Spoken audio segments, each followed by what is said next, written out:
কালকে সকাল থেকে সন্ধ্যা পর্যন্ত সারাদিন আমি কি করেছি তাই নিয়ে থাকছে আমার একটা ব্লগ ভিডিও।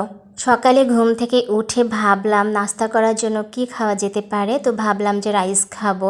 তো রান্নাঘরে ফার্স্টে চলে গেলাম। যাওয়ার পর আমি এখানে রাইসগুলা খুব ফ্রেশ করে সুন্দর করে বারবার করে পানি দিয়ে ধুয়ে নিলাম। এরপরে রান্না করার জন্য রাইস কুকারের মধ্যে দিয়ে দিলাম, তারপরে সুইচটা দিয়ে দিলাম। পটল ভর্তা খাইতে খুব ইচ্ছে করতেছিল, তো গ্যাসে পটলগুলো পুড়িয়ে নিলাম। অনেক দিন পটল ভর্তা খাওয়া হয়নি, আর আমার ভর্তাটা খাইতে ভালোই লাগে। এরপর ভর্তাটা করে নিলাম, একটু চিংড়ি ভাজি করছিলাম আর সঙ্গে একটা ডিম ভাজিও করে নিয়েছিলাম। এগুলাই আমি সকালে খাবারের জন্য করছিলাম। তো এই তো আমার খাবার রেডি। এরপর নাস্তা করে নিলাম, আর খাবার ভিডিও ক্লিপ নেইনি, এই জন্য যে প্রত্যেক দিন খাবার ভিডিও ক্লিপ নিলে তোমরা কি বলবা। তারপরে খাওয়া দাওয়া শেষ করে ফেসে একটা ফেস প্যাক লাগাবো, সেইটা রেডি করলাম। রেডি করার পর বেলকুনিতে নিয়ে গিয়েছি।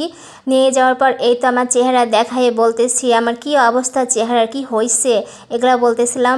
এরপরে ফেস প্যাকটা সুন্দর করে ফেসে ঘষে ঘষে লাগাইতেছিলাম, আর এইখানে আমি হাসতেছিলাম আর বলতেছিলাম দেখো আমাকে কি ভূত দেখাচ্ছে সেইটা।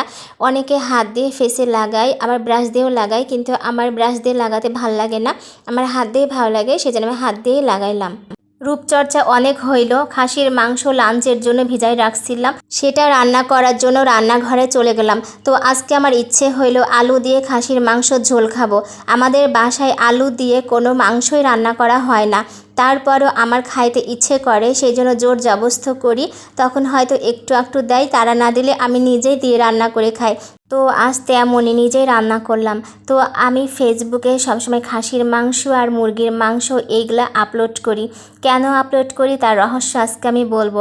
আমাদের বাসায় হাঁসের মাংস, হাঁসের ডিম, গরুর মাংস খাওয়া একেবারে নিষেধ। এগুলো আমাদের বাসায় উঠায় না, এমনকি ফ্রিজেও রাখে না, সেই জন্য বাধ্যতামূলক খাসির মাংস কিনতে হয়। তো আমাদের বাসায় খাসি, কবুতর, মুরগি এগুলাই বেশি উঠায়, আর এগুলাই রান্না হয়। আর প্রত্যেক কোরবানি ঈদে খাসি কোরবানি দেওয়া হয়। লাঞ্চের জন্য শুধু খাসির মাংসের ঝোল করছিলাম, কারণ সকালে অনেক কিছু করছিলাম, অনেক কষ্ট হয়ে গিয়েছিল। তো রান্না শেষ করলাম, গোসল করলাম, লাঞ্চ করলাম, একটু ঘুমাইছিলাম। ঘুম থেকে উঠে ফ্রেশ হয়ে বেলকনিতে গিয়ে বসেছিলাম। দেখতেছিলাম এত সুন্দর বাতাস হচ্ছিল, ওয়েদারটা খুবই সুন্দর ছিল। তো দেখলাম কিছু কিছু জায়গায় বৃষ্টি হচ্ছে, রাজশাহীতে এখনও বৃষ্টি হয় নাই। তো বিকালে নাস্তা হিসাবে আমি এখানে একটা পেয়ারা, একটা আপেল নিয়েছিলাম, আর সেইগুলাই খাচ্ছিলাম। তো আজকে আমার ভিডিওটা এই পর্যন্তই। সবাই ভালো থেকো, সুস্থ থেকো, বাই, টেক কেয়ার, টাটা। আজকের মতো তাহলে আসতেছি।